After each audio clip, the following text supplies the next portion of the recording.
Baik, ya. Selamat malam semua, sahabat Circle, Malam. Mas Dimas. Ya, selamat malam dan selamat bertemu kembali dalam acara kuliah kita yang kedua pada malam hari ini. Minggu lalu kita sudah membahas problem postsekularisme menurut Jürgen Habermas. Pada malam hari ini kita berkenalan dengan filsuf kontemporer yang kedua yang sangat penting dalam filsafat politik, yakni dengan John Rawls. Pada malam hari ini kita akan membicarakan salah satu konsep penting yang diperkenalkan oleh John Rawls, yakni konsep keadilan distributif. Ya. Karena itu judul kuliah pada malam hari ini konsep keadilan distributif John Rawls, kritik dan relevansinya. Baik, saya izin share screen.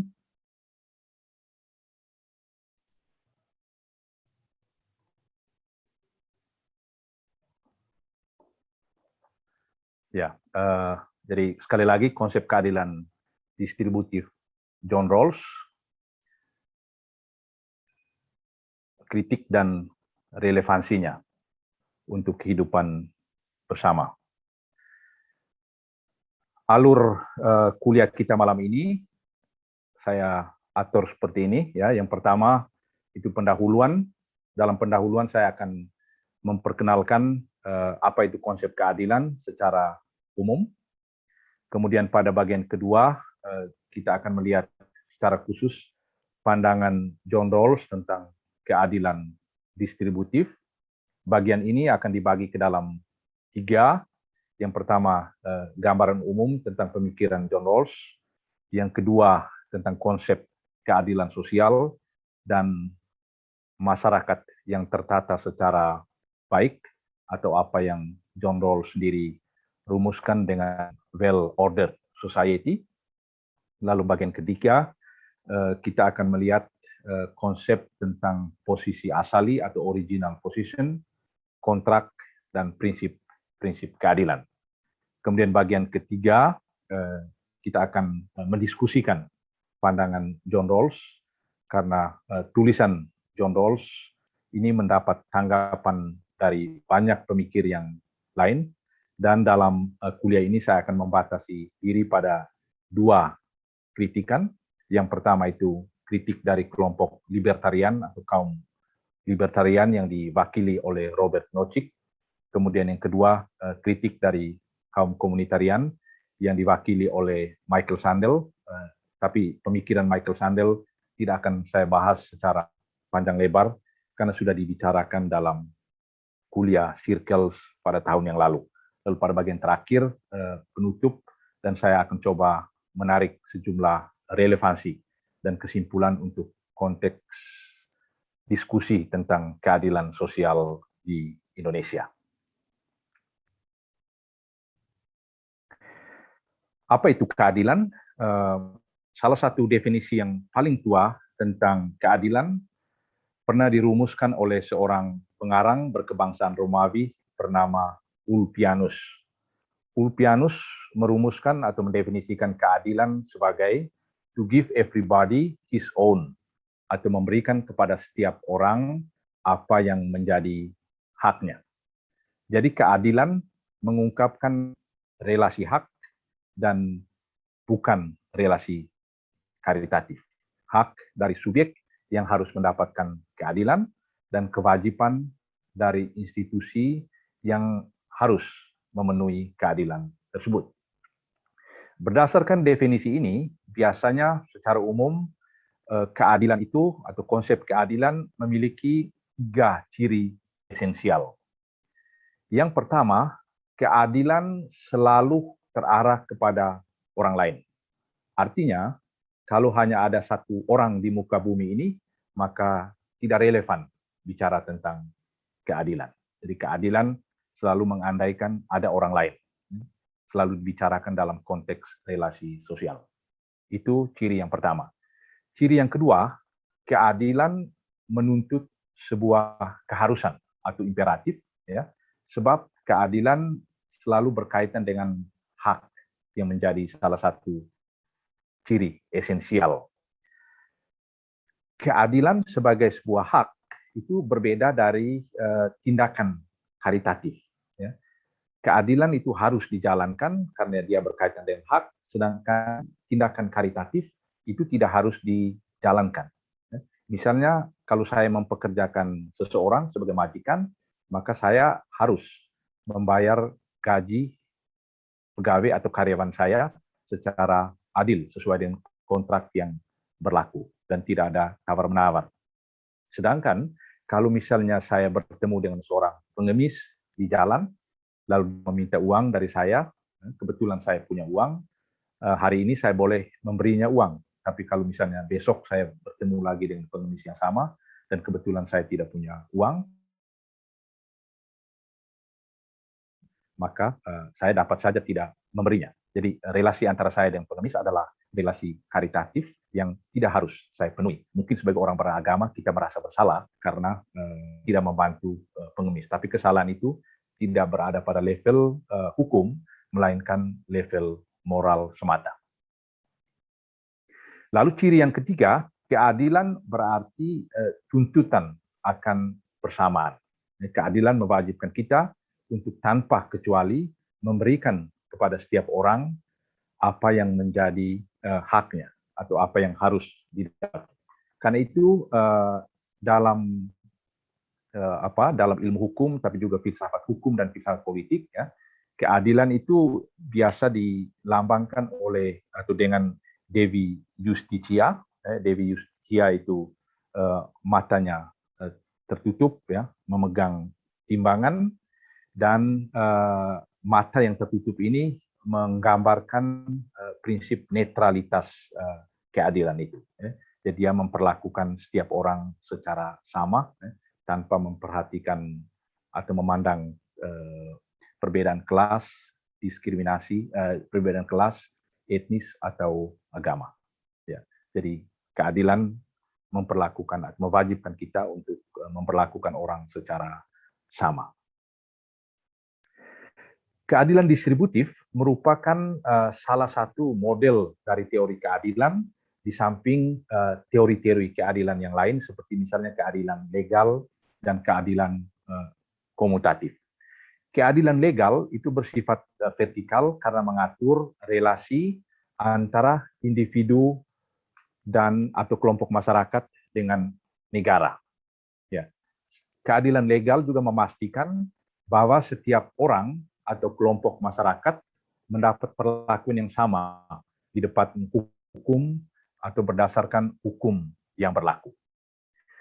Sedangkan keadilan komutatif, dia bersifat horizontal karena mengatur relasi hak antar warga negara atau antara individu yang satu dengan individu yang lain.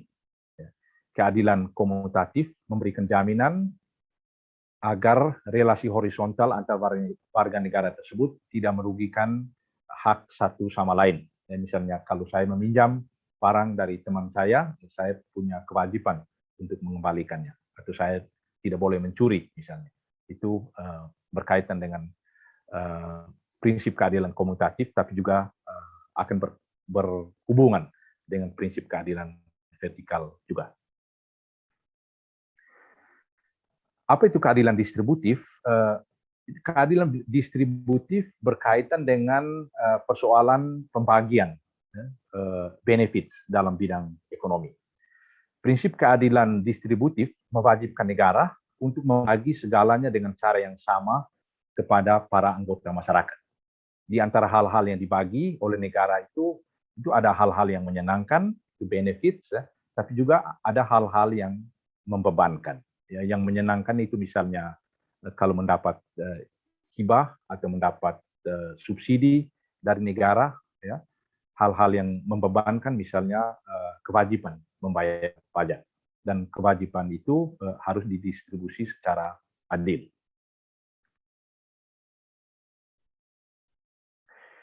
Pertanyaan penting dalam pembicaraan tentang keadilan distributif ialah apa yang menjadi kriteria sehingga distribusi barang ekonomis itu dinilai adil. Pertanyaan ini sebenarnya sudah dibahas sejak lama, sejak zaman kuno. Aristoteles misalnya sudah mulai berpikir tentang kriteria distribusi barang yang adil. Pada masa Aristoteles, dia sudah melihat misalnya ada sistem yang disebut pemerintahan aristokrasi. Ya. Dan dalam sistem ini, kaum bangsawan beranggapan bahwa pembagian yang adil jika mereka mendapat porsi yang lebih besar, sementara para budak mendapat sedikit. Dan hal ini dipandang sebagai sesuatu yang natural, sebagai sesuatu yang alamiah. Atau dalam sistem oligarki, distribusi itu dipandang adil jika orang kaya mendapat bagian yang lebih banyak dari rakyat kebanyakan yang miskin. Aristoteles melihat keanehan atau irasionalitas dari dua sistem ini, sistem aristokrasi dan oligarki. Menurut dia, kriteria keadilan dalam dua sistem ini bersifat irasional dan tidak adil. Karena itu ia menganjurkan kriteria lain yang lebih rasional dan sesuai dengan tujuan negara. Kita tahu tujuan negara menurut Aristoteles adalah kehidupan yang baik atau kebahagiaan seluruh warga negara.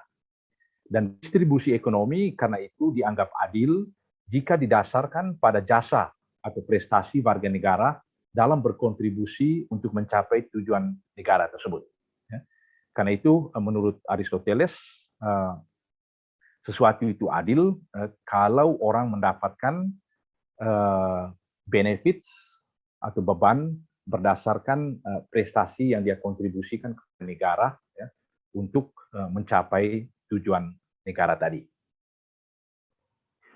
Pandangan Aristoteles ini sebenarnya masih diteruskan hingga zaman modern atau zaman kontemporer, dan pemikiran Aristoteles ini terutama dilanjutkan oleh para pemikir liberal ya, yang menekankan atau menjadikan prestasi sebagai kriteria utama dalam menentukan adil tidaknya distribusi benefits ekonomi. Liberalisme menekankan pentingnya prinsip hak, usaha, dan prestasi sebagai perwujudan pilihan bebas seseorang. Akan tetapi, pertanyaan kritis yang patut diajukan kepada konsep liberalisme ialah bagaimana dengan orang-orang cacat secara fisik atau mental dan karena itu tidak dapat berprestasi. Ya. Bagaimana dengan orang-orang yang mau bekerja tapi tidak memperoleh lapangan pekerjaan yang layak atau terpaksa hidup menganggur meskipun mereka memiliki kemampuan atau kompetensi yang cukup untuk bisa bekerja. Salah satu jawaban atas kelemahan dasar dari liberalisme ini itu pernah dirumuskan oleh pemikiran filsafat yang lain yang dikenal dengan nama sosialisme. Prinsip sosialisme tentang keadilan itu pernah dirumuskan oleh Karl Marx, bunyinya from each according to his ability to each according to his needs. Artinya kita menuntut dari setiap orang untuk bekerja atau berprestasi berdasarkan kemampuannya, sedangkan distribusi dari hasil kerja itu diatur berdasarkan kebutuhannya. Ya, berdasarkan kebutuhan. Misalnya orang sakit yang membutuhkan pelayanan medis, ya memang harus dilayani atau mendapat haknya. Sementara orang cacat yang tidak bisa bekerja, dia tidak bisa diwajibkan untuk bekerja. Akan tetapi, konsep keadilan sosialisme ini memiliki sekurang-kurangnya dua kelemahan. Yang pertama, jika kebutuhan dijadikan satu-satunya kriteria untuk melaksanakan keadilan di bidang penggajian, para pekerja tidak akan bermotivasi untuk bekerja keras. Jadi kelemahan sosialisme ialah lemahnya kompetisi di antara para pekerja, dan akibatnya kita pernah alami dalam sejarah cukup banyak industri atau perusahaan di negara-negara blok komunis yang bangkrut karena dibangun berdasarkan prinsip ini, tidak ada kompetisi. Lalu yang kedua, menyangkut kemampuan sebagai satu-satunya alasan untuk membagi pekerjaan, terutama dalam sistem sosialisme komunistis yang totaliter, prinsip ini mengakibatkan orang yang berkemampuan harus menerima saja bila negara membagi pekerjaan kepadanya seperti menjadi pilot misalnya. Jadi bahaya dari sistem sosialisme ini, orang tidak punya kebebasan untuk memilih pekerjaan berdasarkan minat atau kemauan yang individu punyai. Mencari jalan keluar atas jalan buntu yang dihadapi oleh liberalisme dan sosialisme tadi.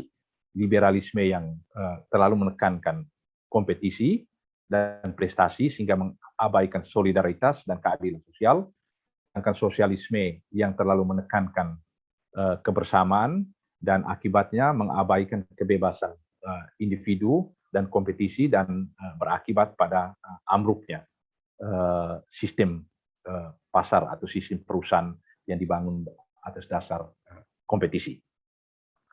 Jadi Rawls mengembangkan atau coba mengembangkan konsep keadilan di dalam masyarakat demokratis di mana kebebasan asasi manusia itu dihargai tanpa mengabaikan solidaritas sosial. Ya. Itu bagian pertama pengantar umum tentang keadilan. Jadi saya tadi coba menjelaskan definisi keadilan secara umum, memberikan kepada setiap orang apa yang menjadi haknya. Lalu dari situ kita melihat ada tiga ciri khas, ciri esensial keadilan. Sekarang kita coba lihat ya pandangan John Rawls tentang keadilan atau konsep keadilan distributif. Yang pertama kita melihat gambaran umum. Dalam pembahasan pada malam hari ini kita hanya konsentrasi pada salah satu karya dari John Rawls yang ditulis pada tahun 1971 dengan judul A Theory of Justice, sebuah teori tentang keadilan. Lalu John Rawls sendiri hidup dari tahun 1921 sampai dengan tahun 2002. Sebagian besar dari masa hidupnya dia habiskan sebagai profesor, bekerja sebagai profesor di universitas, dan yang paling lama dia bekerja di Universitas Harvard, Amerika Serikat. Dalam uraiannya tentang teori keadilan, Rawls antara lain membangun dialog dengan sejumlah filsuf modern, terutama misalnya dengan David Hume, dengan Immanuel Kant, dan juga dengan pemikir klasik, ya. Dan dalam bukunya tentang teori keadilan, dia membangun dialog atau berdiskusi dengan dua filsuf Yunani antik yang besar, yakni Plato dan Aristoteles. Seperti David Hume, Rawls memahami keadilan sebagai sebuah persoalan institusional, bukan persoalan individual. Namun konsep keadilan Rawls dalam A Theory of Justice berbeda secara radikal dari pandangan Hume seperti diuraikannya dalam buku berjudul Traktat über die menschliche Natur, ya, traktat tentang kodrat manusia. Berbeda dengan Hume, John Rawls menampilkan sebuah teori normatif tentang tatanan masyarakat. Sebuah teori yang bercita-cita untuk memberikan pendasaran moral atas aturan-aturan keadilan. Dalam perspektif moral ini, Rawls merujuk pada tradisi Yunani kuno. Namun Rawls pada saat yang sama meninggalkan Plato dan Aristoteles ketika predikat adil dan tidak adil tidak lagi menggambarkan disposisi jiwa atau tindakan eksternal individu seperti yang kita jumpai dalam ulasan Aristoteles atau Plato, tapi mengungkapkan kualitas moral sebuah tatanan sosial atau institusi sosial. Dengan demikian, konsep keadilan direduksi menjadi konsep keadilan sosial. Hal ini sesuai dengan kecenderungan umum pada abad ke-20 tapi juga abad ke-21 yang lebih banyak membicarakan konsep keadilan sosial ketimbang keadilan individual. Tidak seperti pandangan Plato dan Aristoteles, John Rawls mengabaikan persoalan keadilan individual. Karena itu John Rawls tidak pernah melihat persoalan keadilan politik sebagai sesuatu yang berdiri sendiri. Baginya, menciptakan keadilan berarti membangun sebuah tatanan sosial atau negara yang adil. Menurut Rawls, konstruksi sebuah tatanan sosial yang adil mengandaikan perwujudan politis dari aturan-aturan dan institusi-institusi tertentu. Karena itu dalam arti luas, persoalan keadilan selalu merupakan masalah keadilan politis. Penekanan pada keadilan politis ini mendekatkan John Rawls pada pemikiran David Hume. Namun kekhasannya dalam perbandingan dengan David Hume ialah bahwa Rawls kembali merujuk pada persoalan klasik keadilan politik. Menurut Rawls, pada prinsipnya aturan-aturan fundamental konstitusi politik sebuah masyarakat merupakan norma dasar yang mendefinisikan sebuah tatanan sosial. Jadi legitimasi sebuah tatanan sosial itu ditentukan apakah tatanan sosial itu merujuk pada prinsip keadilan yang adalah sesuatu yang bersifat etis menurut Rawls. Bagi Rawls, persoalan keadilan politik dalam arti sempit berkaitan dengan penataan aturan konstitusional sebuah komunitas politis atau sebuah negara atas dasar prinsip keadilan. Seperti Aristoteles, Rawls membuat distingsi yang ketat atau yang tegas antara pengertian saya terjemahkan dari kata begriff tentang keadilan dan konsepsi keadilan. Jadi ada perbedaan antara konsep dan pengertian di sini.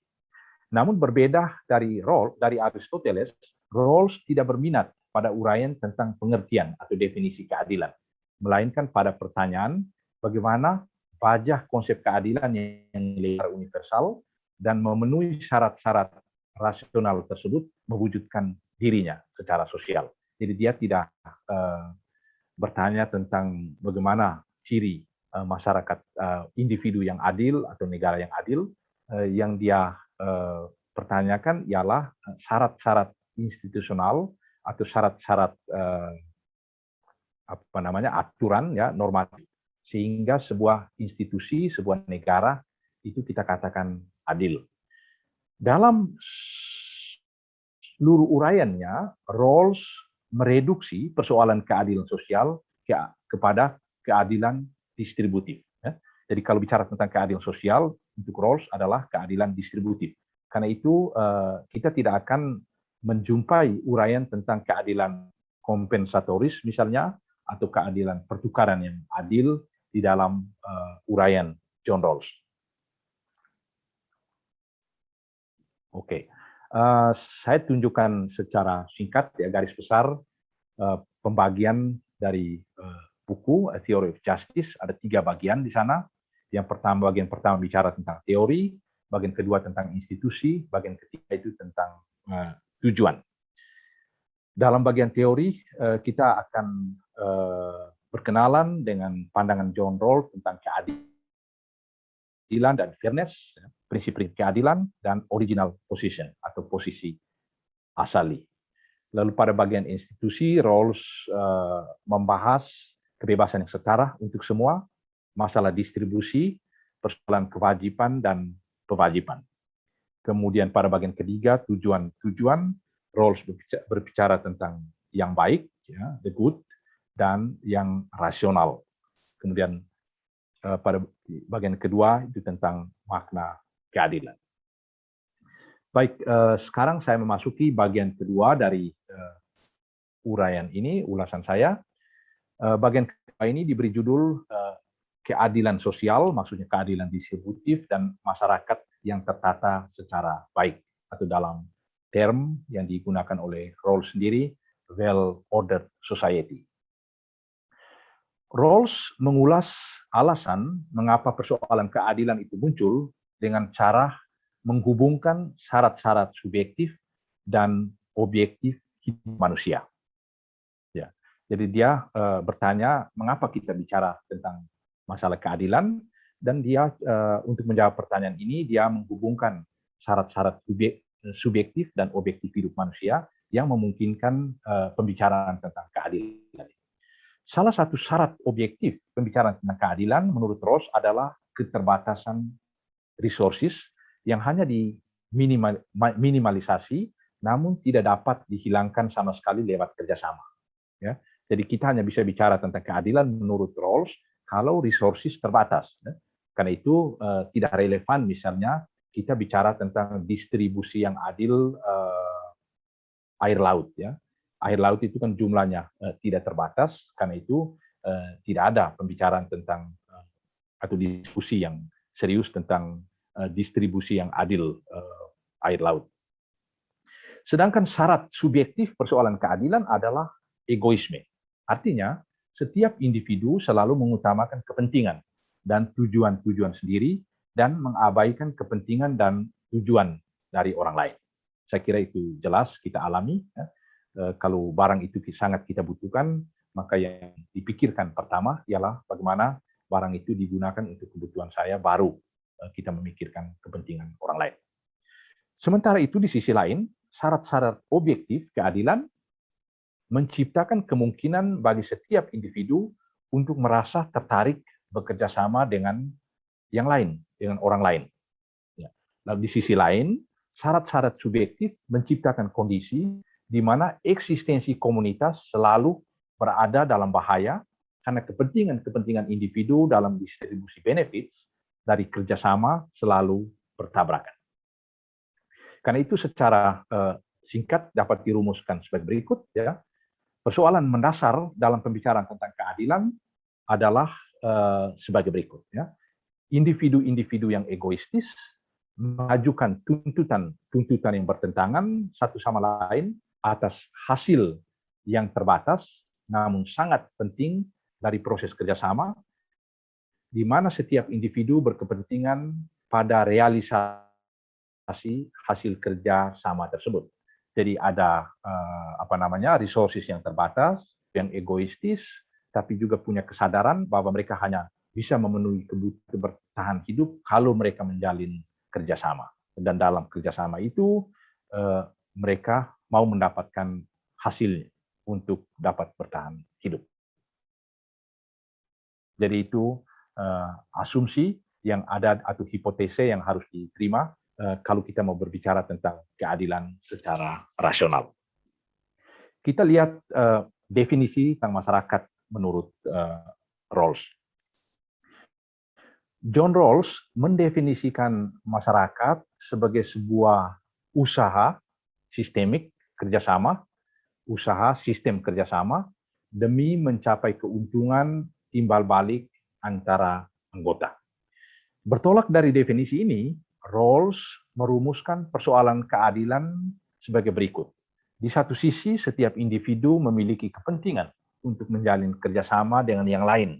Artinya, membangun hidup bersama menurut aturan-aturan tertentu, sebab hanya dengan cara itu, hasil dari sebuah kerjasama dapat diwujudkan. Namun di sisi lain, atas dasar kepentingan dan tujuan masing-masing individu, adalah tidak mungkin bagi setiap anggota masyarakat bersepakat tentang jenis aturan hidup bersama tersebut. Alasannya, setiap individu ingin mendapatkan porsi terbesar dari benefits kerjasama tersebut. Maka konsensus tentang aturan-aturan fundamental sebuah tatanan sosial hanya dapat diciptakan jika aturan-aturan tersebut secara netral dan objektif memperhatikan semua kepentingan dan tujuan setiap individu.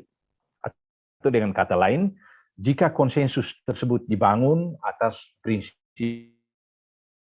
kita lanjutkan pembicaraan kita. Tadi saya sudah sampai pada pembahasan tentang definisi masyarakat ya. Menurut Rawls, masyarakat itu adalah sebuah usaha sistem kerjasama demi mencapai keuntungan timbal balik antara anggota. Ya. Baik, agar kerjasama tersebut bisa jalan secara optimal dan menurut prinsip-prinsip yang rasional, menurut Rawls perlu dirumuskan suatu prinsip yang bisa diterima oleh semua, ya, prinsip yang objektif, yang netral, dan menurut dia prinsip tersebut yang kita kenal dengan nama prinsip keadilan. Ya. Sebagaimana David Hume, Rawls melihat persoalan keadilan sebagai sebuah masalah tatanan sosial. Namun Rawls memiliki solusi yang berbeda atas persoalan tersebut.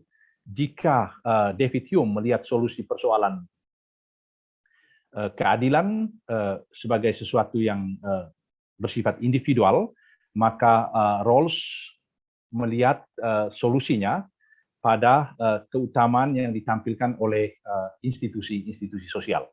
Karena itu Rawls sendiri menulis, dia katakan keadilan itu adalah keutamaan pertama dari institusi-institusi sosial. Ya. Menurut Rawls, mampu tidaknya sebuah institusi sosial untuk mempraktikkan keutamaan keadilan sosial sangat bergantung pada jawaban atas pertanyaan bagaimana institusi-institusi fundamental masyarakat, ya, tersebut mendistribusikan sejumlah resources vital kepada warga masyarakat. Rawls menamakan kumpulan institusi-institusi fundamental yang menangani masalah keadilan atau ketidakadilan sosial itu struktur dasar masyarakat. Dan yang tergolong dalam struktur dasar masyarakat itu adalah misalnya konstitusi politik, ya, serta institusi-institusi sosial dan ekonomi sebuah negara, seperti misalnya regulasi sistem pendidikan dan sistem perpajakan. Seperti sudah diuraikan pada bagian terdahulu, Rawls mereduksi konsep keadilan sosial kepada persoalan keadilan distributif. Ya. Pengandaian di balik pandangan ini adalah pengakuan akan adanya sejumlah nilai yang di satu sisi memiliki pengaruh luar biasa bagi peluang hidup setiap individu, dan di sisi lain nilai-nilai dasar tersebut harus disediakan oleh struktur dasar masyarakat seperti konstitusi politik, institusi sosial, dan ekonomi. Rawls menyebut nilai-nilai ini dengan nama the social primary goods, atau nilai-nilai sosial yang primer atau nilai-nilai sosial dasar. Yang tergolong dalam the social primary goods ini adalah misalnya hak-hak dan kebebasan-kebebasan dasar, ya, kekuasaan dan keuntungan yang berkaitan dengan jabatan-jabatan dan posisi-posisi penuh tanggung jawab, pendapatan dan milik, serta dasar-dasar sosial harga diri.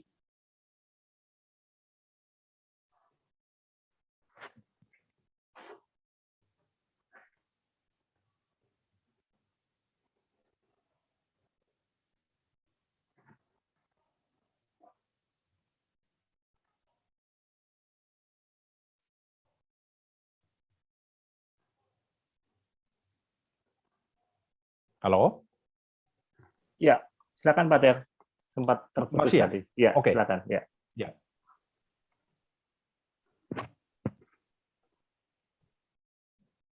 Ya. Jadi itu yang tergolong dalam the social primary goods menurut John Rawls. Ya. Dan setiap nilai sosial primer ini itu disebut nilai primer karena setiap individu, ya, terlepas dari talenta individualnya, membutuhkan nilai-nilai sosial tersebut untuk kehidupannya. Ya. Lalu dikatakan sosial karena dibandingkan dengan nilai-nilai primer alamiah seperti misalnya kesehatan, kecantikan, kecerdasan yang merupakan hasil lotre alamiah, menurut Rawls, pendistribusian nilai-nilai sosial primer ini sangat bergantung pada aturan-aturan fundamental dari sebuah masyarakat. Jadi sangat bergantung dari bagaimana negara mendistribusikannya secara adil lewat regulasi-regulasi yang dibuat. Berdasarkan ini, maka Rawls mendefinisikan konsep keadilan sebagai berikut. Ya, konsep keadilan itu adalah kumpulan prinsip-prinsip keadilan yang memberikan pembatasan bagi pembentukan institusi-institusi sosial fundamental dengan cara menyediakan sejumlah kriteria yang menjadi pedoman bagi struktur dasar masyarakat dalam mendistribusikan social primary goods. Ya, jadi sekali lagi, itu kumpulan prinsip-prinsip keadilan yang memberikan pembatasan bagi pembentukan institusi-institusi sosial fundamental dengan cara menyediakan sejumlah kriteria yang menjadi pedoman bagi struktur dasar masyarakat dalam mendistribusikan apa yang menjadi kebutuhan dasar dari warga masyarakat. Pada posisi paling ekstrim, dapat dikatakan bahwa sebuah konsep keadilan dapat saja terdiri dari satu prinsip keadilan. Misalnya seorang egalitarian yang radikal mengatakan bahwa adil kalau the social primary goods atau nilai-nilai sosial dasar itu dibagi secara sama rata untuk semua. Lebih jauh dari itu harus diingat bahwa Rawls memahami keadilan distributif agak berbeda dari Aristoteles. Aristoteles berpikir tentang sebuah prinsip dasar yang mengatur secara langsung hasil-hasil distribusi individual, sebab ia mengatur perilaku dari seorang petugas negara yang menjalankan pendistribusian. Sementara itu, Rawls membayangkan sebuah prinsip yang secara tidak langsung mengatur hasil-hasil distribusi individual, sebab prinsip dasar tersebut membatasi penataan institusi-institusi sosial fundamental, misalnya aturan-aturan hidup masyarakat yang memiliki konsekuensi bagi proses pendistribusian. Perbedaan ini menjadi lebih jelas lewat contoh pembagian pendapatan dan milik. Jika kita mengikuti pengertian keadilan distributif Aristotelian, maka negara mendistribusikan pendapatan dan milik individual menurut satu prinsip tertentu. Sedangkan dalam perspektif John Rawls, persoalan ini dapat diselesaikan dengan cara di mana orang menempatkan proses penataan semua institusi sosial fundamental yang mempengaruhi pendapatan dan milik setiap individu di bawah satu prinsip keadilan tertentu, atau bisa juga beberapa prinsip keadilan. Rawls juga merujuk pada konsep keadilan Plato. Seperti Plato, Rawls berikhtiar untuk memberikan pendasaran tentang sebuah komunitas politis yang ideal yang secara niscaya melampaui realitas politik sehari-hari. Namun berseberangan dengan Plato, Rawls membayangkan sebuah ideal demokratis tatanan masyarakat yang adil. Hal ini antara lain ditunjukkan lewat konsep sebuah masyarakat yang tertata dengan baik, atau apa yang Rawls namakan well-ordered society. Masyarakat yang tertata dengan baik mengajukan dua tuntutan minimal untuk sebuah negara yang ideal. Ya. Tuntutan itu menurut Rawls yang pertama, semua individu menerima atau mengakui prinsip keadilan yang sama. Lalu yang kedua, institusi-institusi masyarakat bekerja sesuai dengan prinsip-prinsip keadilan yang diterima secara umum. Jadi, di dalam sebuah masyarakat yang tertata dengan baik, tidak hanya terdapat sebuah konsensus umum tentang sebuah konsep keadilan tertentu yang mendapat legitimasi moral, akan tetapi lebih dari itu, prinsip keadilan tersebut dapat direalisasikan secara politis. Baik, sekarang kita memasuki bagian yang kedua, ya, atau bagian ketiga, diberi judul posisi asali, kontrak, dan prinsip-prinsip keadilan. Sekarang kita memasuki inti dari tesis atau pandangan John Rawls tentang keadilan. Seperti tadi sudah diuraikan, pertanyaan atau diskusi tentang keadilan hanya relevan untuk orang-orang yang harus mendistribusikan resources yang terbatas, mau bekerja sama,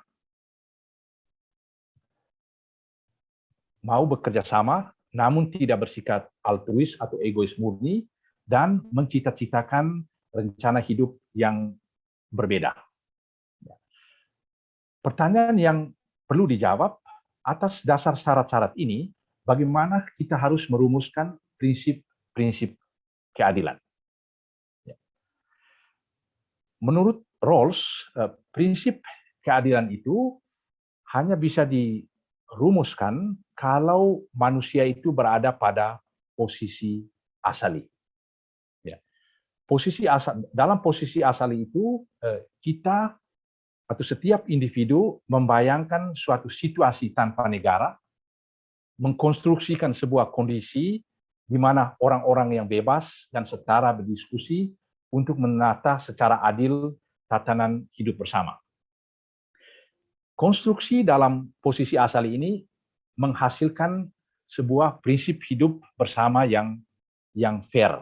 Ya. Dan Rawls dalam bukunya dia membedakan antara fairness dan justice, antara fair dan fair itu dan just ya, dalam bahasa Indonesia sama-sama berarti adil, tapi menurut Rawls fair itu berarti keadilan prosedural, sedangkan just itu lebih berarti keadilan substansial. Dan kalau Rawls berbicara tentang keadilan distributif di sini, maksudnya adalah keadilan prosedural. Menurut Rawls, para peserta posisi asali memiliki beberapa karakter yang diidealisasikan, yakni memiliki rasionalitas strategis, absennya rasa empati dan iri hati satu sama lain, sehat secara jasmani dan rohani, memiliki interese akan makna keadilan, dan mengembangkan konsep pribadinya tentang kebahagiaan. Dan menurut Rawls, kalau kita berada di dalam posisi asali, kita berada dalam kondisi yang dia sebut kondisi berada di bawah cadar ketidaktahuan, atau dalam term yang digunakan oleh Rawls, veil of ignorance. Dan dalam kondisi ini, kita tidak mengetahui hidup kita di masa depan, jenis kelamin, identitas asal, kepentingan, sikap, talenta, bakat, dan lain-lain. Mungkin kondisi posisi asal ini bisa dijelaskan secara sederhana lewat contoh berikut. Misalnya Anda diundang ke sebuah pesta ulang tahun, ya, dan tuan pesta meminta Anda untuk membagi kue tart ulang tahun itu ke dalam 10 bagian yang sama besar, dan Anda tidak tahu apakah Anda menjadi orang yang pertama atau orang yang terakhir yang mendapatkan bagian dari kue tart yang dibagi tersebut. Dan menurut Rawls, dalam posisi seperti ini, sikap yang paling rasional ialah membagi kue tart itu dalam 10 bagian yang sama besar. Sebab kalau membagi bagian ke dalam bagian-bagian yang tidak sama besar, satu yang paling kecil, satu yang paling besar, bisa jadi Anda mendapat giliran yang terakhir dan mendapat yang paling kecil. Jadi itu kira-kira yang dimaksudkan dengan posisi asali, itu kondisi di mana orang berada di bawah cadar ketidaktahuan. Karena itu menurut Rawls, kalau manusia berada di bawah posisi asali, maka manusia yang bersikap rasional akan menerima dua prinsip keadilan berikut. Yang pertama itu disebut prinsip persamaan, bunyinya setiap orang mempunyai hak yang sama atas kebebasan-kebebasan dasar yang paling luas yang dapat dicocokkan dengan kebebasan-kebebasan sejenis untuk semua orang. Ya, itu prinsip pertama. Di sini Rawls menganut egalitarianisme, ya, yang dimaksudkan dengan hak-hak atau kebebasan dasar itu misalnya hak berpendapat, hak untuk mengikuti hati nurani, hak berkumpul, dan sebagainya. Dan distribusi hak-hak dasar ini menurut Rawls harus dilakukan secara sama. Ya. Dan ini berkaitan dengan apa yang di dalam konsep hak asasi manusia itu hak sipil politik. Lalu prinsip yang kedua, dia sebut prinsip ketidaksamaan atau prinsip perbedaan. Bunyinya, ketidaksamaan sosial dan ekonomis diatur sedemikian rupa sehingga pertama menguntungkan terutama orang-orang yang minimal beruntung, dan serentak juga melekat pada jabatan-jabatan dan posisi-posisi yang terbuka bagi semua orang dalam keadaan yang menjamin persamaan peluang yang fair. Ya. Prinsip 2 bagian A itu disebut prinsip perbedaan atau difference principle, ya. Itu supaya masyarakat diatur dengan adil, tidak perlu semua orang mendapat hal-hal yang sama. Misalnya subsidi hanya boleh diberikan kepada fakir miskin dan anak terlantar sesuai dengan pasal 34 UUD 45, tapi kepada orang kaya itu tidak diberikan. Ya. Mengapa hal itu dianggap adil? Menurut Rawls, karena prinsip itu dirumuskan dalam posisi asali, di mana kita tidak tahu kita menjadi manusia seperti apa di masa depan.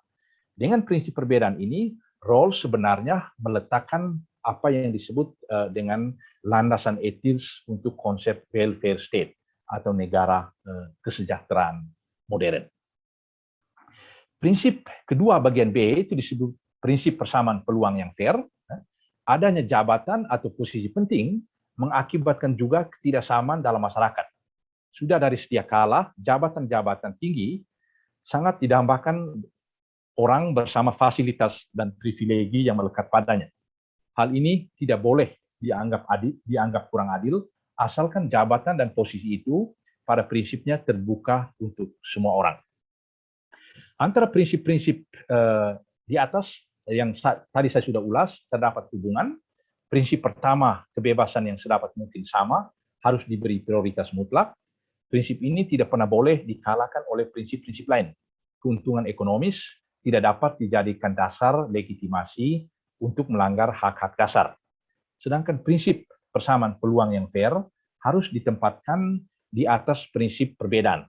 Pada skala nilai dalam masyarakat adil yang dicita-citakan Rawls, paling atas harus ditempatkan hak-hak kebebasan klasik yang adalah HAM, lalu harus dijamin peluang yang sama bagi semua warga negara untuk memangku jabatan yang penting, akhirnya dapat diterima perbedaan sosial ekonomis tertentu demi peningkatan kesejahteraan orang-orang yang minimal beruntung. Dengan prinsip pertama, Rawls menjawab pertanyaan tentang keadilan politik dalam arti sempit. Atas dasar prinsip ini, kita hanya dapat berbicara tentang sebuah masyarakat yang adil secara sempurna jika konstitusi secara setara menjamin hak-hak dasar setiap individu dan menarik garis batas sejauh mungkin bagi ruang-ruang gerak individu untuk berkembang yang dimungkinkan oleh kebebasan dasar tersebut. Konsep keadilan khusus tentang penataan konstitusi politik menuntut secara ketat perlakuan yang sama terhadap semua warga masyarakat. Namun konsep keadilan yang sama memberi ruang posisi yang tidak sama bagi individu-individu dalam penataan institusi-institusi sosial dan ekonomi yang fundamental dengan alasan bahwa ketidaksamaan tersebut tidak bertentangan dengan prinsip persamaan peluang yang fair dan prinsip perbedaan. Kita melihat apa itu prinsip persamaan peluang yang fair.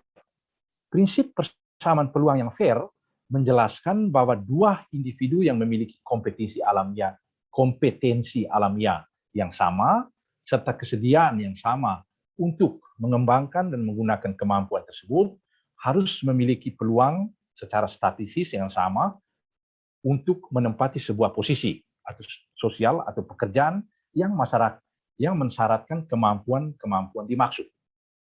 Dengan kata lain, peluang seorang individu untuk mendapatkan sebuah posisi sosial yang atraktif dalam masyarakat, misalnya profesor di sebuah universitas, hanya ditentukan oleh syarat-syarat relevan yang dimiliki oleh individu bersangkutan, seperti misalnya inteligensia, kreativitas, disiplin, dan bukan karena faktor-faktor lain seperti jenis kelamin, warna kulit, asal-usul etnis, atau agama. Dengan prinsip persamaan peluang yang fair, John Rawls sudah jauh melampaui tuntutan sebuah persamaan peluang formal yang dianggap sudah cukup terlaksana jika warga sebuah masyarakat sudah memiliki hak untuk mengusahakan posisi sosial yang diinginkan. Perbedaan antara dua model persamaan peluang tersebut menjadi jelas jika kita mengambil contoh kasus seorang gadis dari kelas sosial rendah dan seorang pemuda dari kasta sosial tinggi, di mana kedua-duanya memiliki tingkat inteligensia, kreativitas, dan disiplin yang sama. Persamaan peluang formal sudah tersedia untuk keduanya jika kedua-duanya tidak dilarang secara hukum untuk meniti karier sebagai profesor di perguruan tinggi. Sebaliknya, persamaan peluang yang fair baru menjadi kenyataan jika peluang bagi gadis dari kasta sosial rendah tadi untuk menjadi profesor di universitas sungguh-sungguh sama besarnya dengan peluang pemuda dari kasta sosial tinggi.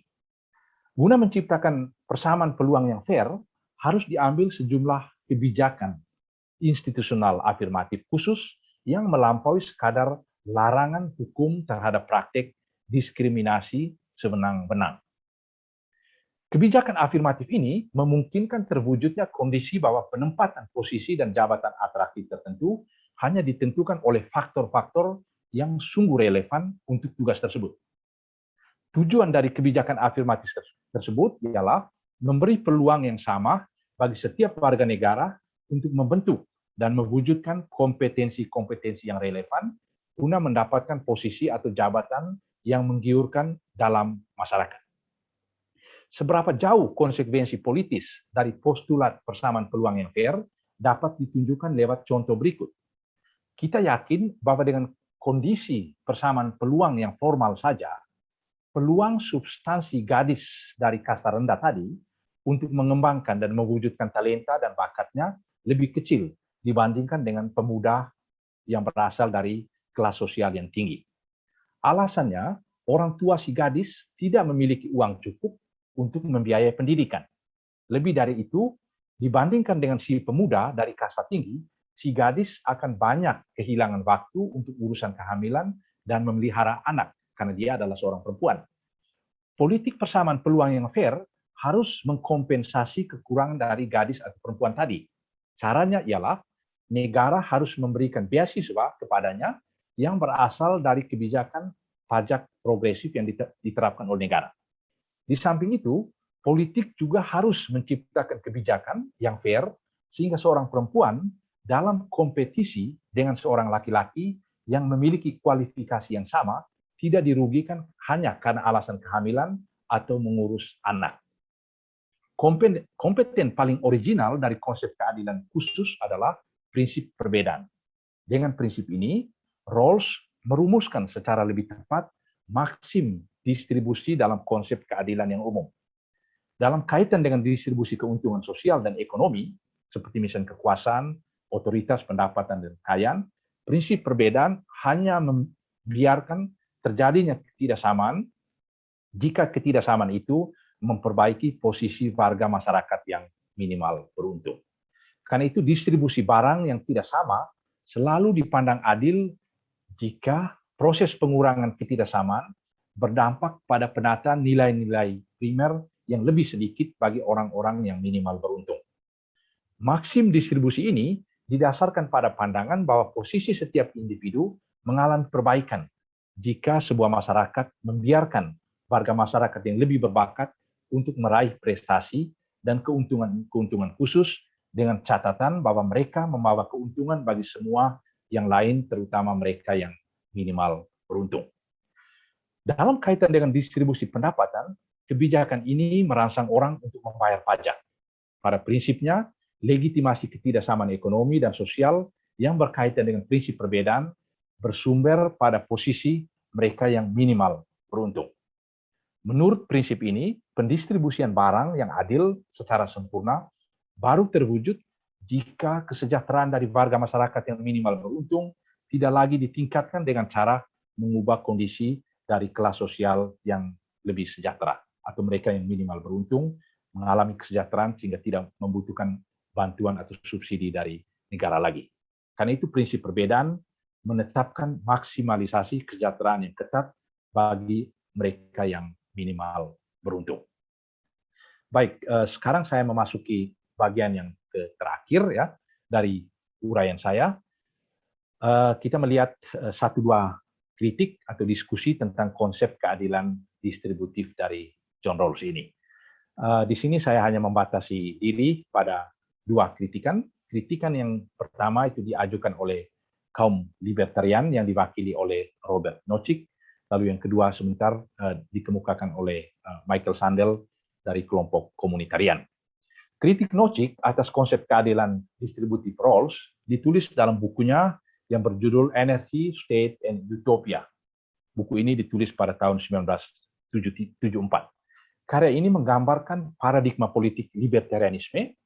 Paradigma ini merupakan sebuah model radikal dari liberalisme. Jadi dia lebih kanan dari liberalisme. Libertarianisme menghendaki privatisasi dan deregulasi, mengkampanyekan sikap oposisi terhadap welfare state, dan politik keadilan distributif.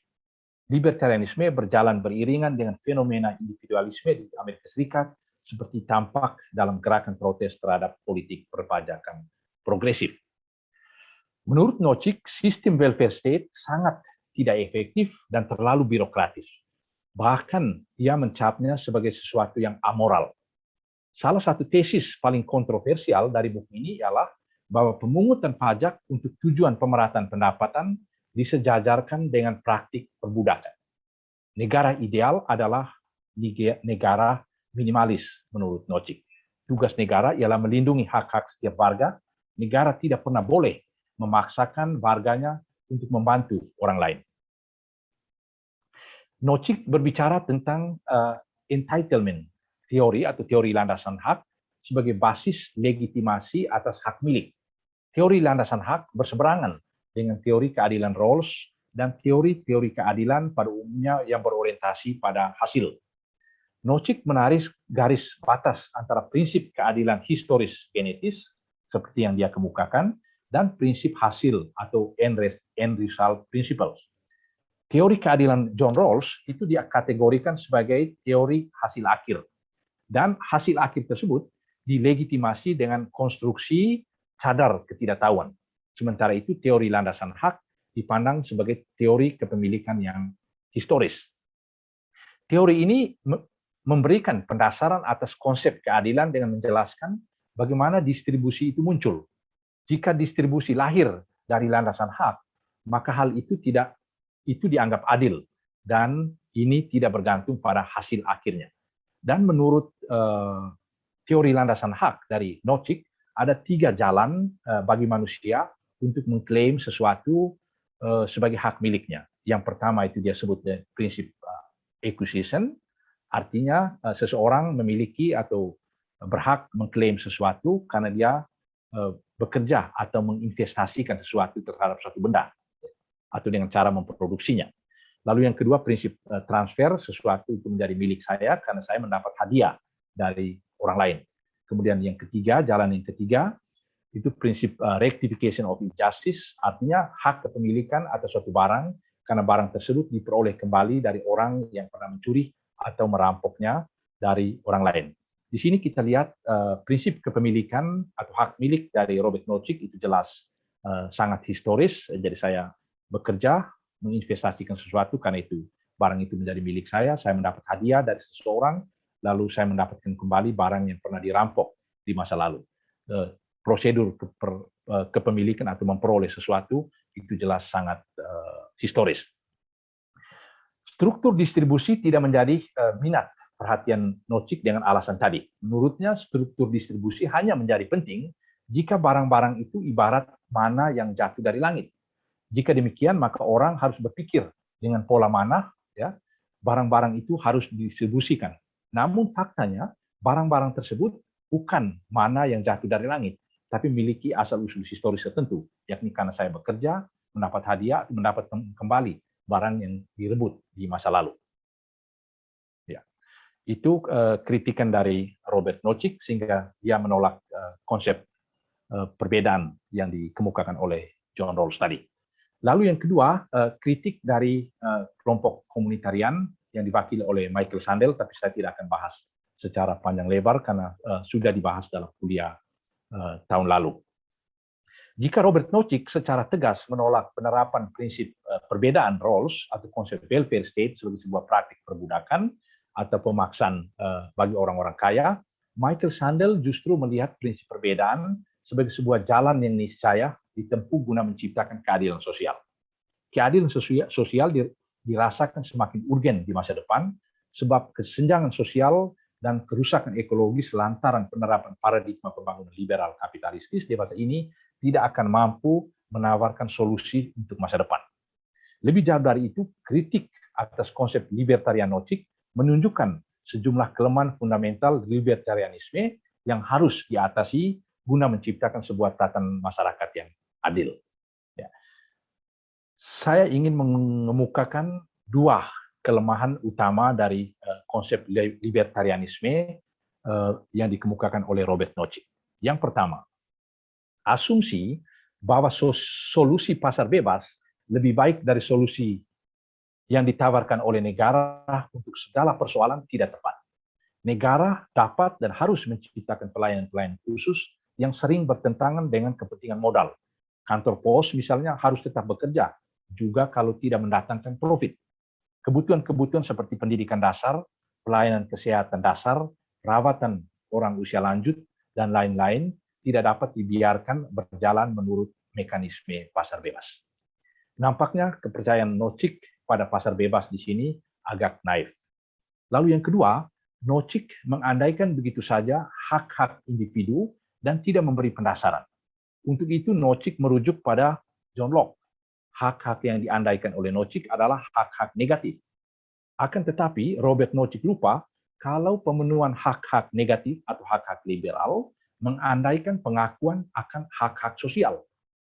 Basis-basis sosial dari prinsip-prinsip penghargaan terhadap martabat pribadi seperti diungkapkan oleh John Rawls luput dari perhatian Robert Nozick.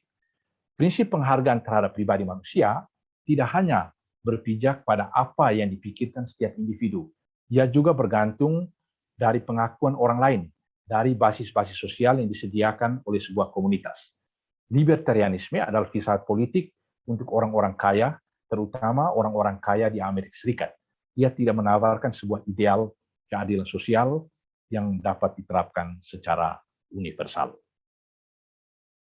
Michael Sandel menunjukkan dalam argumentasinya bahwa perlindungan dan pemenuhan hak-hak liberal atau negatif yang mendapat perhatian khusus dari Robert Nozick hanya mungkin terwujud jika hak-hak sosial dijamin dan mendapat pengakuan dari orang lain serta basis-basis sosial. Michael Sandel juga menggarisbawahi urgensi prinsip perbedaan dalam distribusi hak seperti dikemukakan oleh John Rawls. Akan tetapi menurut Sandel, basis antropologis yang dibangun Rawls untuk memberikan pendasaran atas prinsip-prinsip perbedaan sangat rapuh dan harus direkonstruksi. Kritik Sandel atas Rawls sudah dibahas dalam kuliah Circle setahun lalu, tapi untuk rekan-rekan yang tidak sempat mengikuti kuliah tersebut, dapat membacanya dalam artikel saya yang dipublikasi di Jurnal Leroy semester yang lalu dengan judul Tirani Meritokrasi dan Krisis Demokrasi. Baik, sekarang saya masuk ke bagian penutup, bagian keempat, dan saya coba menarik relevansi untuk konteks kita di Indonesia. Konsep keadilan distributif Rawls sangat relevan untuk konteks Indonesia. Para pendiri bangsa Indonesia menekankan pentingnya perwujudan keadilan sosial sebagai tujuan hidup berbangsa. Dalam pembukaan UUD 45 dinyatakan bahwa 2 dari tujuan kehidupan bernegara Indonesia berkaitan dengan usaha mewujudkan keadilan sosial. Pertanyaannya, bagaimana para pendiri negara Indonesia memahami konsep keadilan sosial tersebut? Salah seorang pemikir yang sering dikutip oleh Soekarno ketika berbicara tentang keadilan sosial adalah Fritz Adler. Fritz Adler adalah seorang pemikir neo-Marxis asal Austria, dan pernyataan Adler berikut sering dikutip oleh Bung Karno dalam pidato-pidatonya. Dia mengatakan, demokrasi yang kita kejar janganlah hanya demokrasi politik saja, tapi kita harus mengejar pula demokrasi ekonomi. Negara Indonesia merdeka adalah negara yang demokratis, baik secara politik maupun ekonomi. Kemerdekaan berarti emansipasi dari penjajahan politik dan ekonomi sekaligus. Dengan merujuk pada kedekatan Soekarno dengan pemikir neo-Marxis tadi, maka keadilan sosial yang dimaksudkan oleh para pendiri bangsa Indonesia adalah konsep keadilan versi sosialisme sebagai kritik terhadap kapitalisme eksploitatif penjajahan Belanda. Rawls menggarisbawahi pentingnya hak-hak liberal dan sosial dalam mewujudkan konsep keadilan tersebut. Ya. Jadi saya kira untuk konteks kita Indonesia itu jelas, ya, prinsip perbedaan yang ditekankan oleh John Rawls itu sangat penting, dan ada sejumlah pasal dari konstitusi kita, misalnya pasal 34 UUD 45 di mana fakir, miskin, dan anak terlantar dipelihara oleh negara, itu jelas-jelas sejalan dengan penerapan prinsip perbedaan yang diajarkan oleh John Rawls. Baik, itu kira-kira pemaparan yang bisa saya sampaikan. Semoga pemaparan ini dapat memancing diskusi lebih dalam, lebih jauh, dan saya harapkan dalam proses diskusi kita bisa mempertajam kembali poin-poin yang sudah dipresentasikan. Saya minta maaf untuk persoalan internet tadi, itu satu yang khas untuk kami di Flores. Ya. Jadi sekali lagi minta maaf.